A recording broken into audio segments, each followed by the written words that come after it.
Right இது கொஞ்சம் ஃபேமஸாக போகுது அப்படின்னு நினைக்கிறோம். உடனே அதை கையில் எடுத்தோம். ஆனால் நான் என்ன நினச்சேன்னா, நான் ஒன்னோட பெஸ்ட்டாக பண்ணணும்னு நினச்சேன்.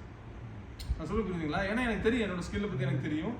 ஏன்னா இது கேரளாவில் பண்ணுறாங்க, ஃபாரினில் பண்ணுறாங்க, இதை வந்து நான் நல்லா பண்ணுவேன் சார், நான் பண்ணி காட்டுறேன். ப்ரூவ் பண்ணியாச்சு. நான் சொல்ல புரியுதா?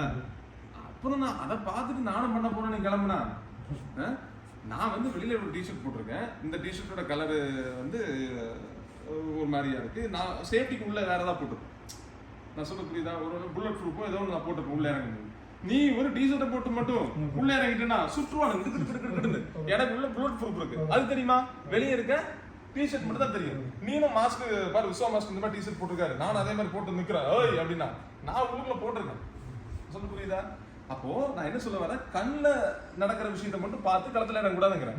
உள்ளுக்குள்ள எவ்வளோ ஹார்ட் ஒர்க் நடக்குது, ஒரு செல்ஃப் டிஃபென்ஸ் எடுக்கிறதுக்கு எவ்வளோ ஹார்ட் ஒர்க் போடுறாங்க, எவ்வளோ எஃபர்ட் போடுறாங்க, எவ்வளோ பாடி லாங்குவேஜ் போடுறாங்க, எத்தனை வருஷம் எக்ஸ்பீரியன்ஸ், எத்தனை வருஷம் கன்சிஸ்டன்சி, எத்தனை வருஷம் கன்சிஸ்டன்சி வீடியோ போட்டோம்.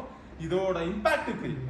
நான் இன்னைக்கு போறேன், நானும் நானும் வீடியோ போட போறேன், நானும் பாரு ஃபேமஸ் ஆக போறேன். இம்பாசிபிள். உள்ள என்ன நடக்குது? அதுக்கு தான் அந்த புல்லட் ப்ரூஃப் தான் சொன்னேன். புரியுதா?